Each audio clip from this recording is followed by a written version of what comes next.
Hi, this is Tushar. Now the word of the day is ambiguous. Ambiguous. Ambiguous जो word है ना, इसका अगर लैटिन में देखा जाएगा, इसका मतलब होता है जिस चीज़ों के दो मीनिंग रहते हैं। अब अगर दो मीनिंग आ रहे हैं तो इट मीन्स क्या, वो चीज़ क्लियर नहीं ना कि ये सही है या ये सही है।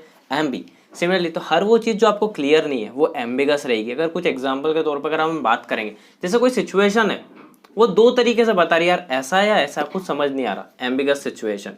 हम अगर बात करेंगे कोई इंस्ट्रक्शन लिखी हुई है तो आप कंफ्यूज हो गए, यार ये भी बोल रहा है ये भी बोल रहा है, it is an ambiguous instructions.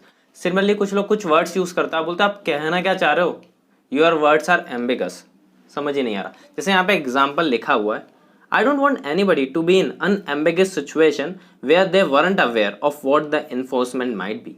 Ambiguous situation तो सिमिलरली जो चीज़ अस्पष्ट रहना, क्लियर नहीं रहे, हर वो चीज़ एम्बिगस रहेगी। जैसे किसी का आंसर है, it is an ambiguous answer, fix बात नहीं हो रही। आई होप आपको ये क्लियर होगा। Thank you very much, love and respect.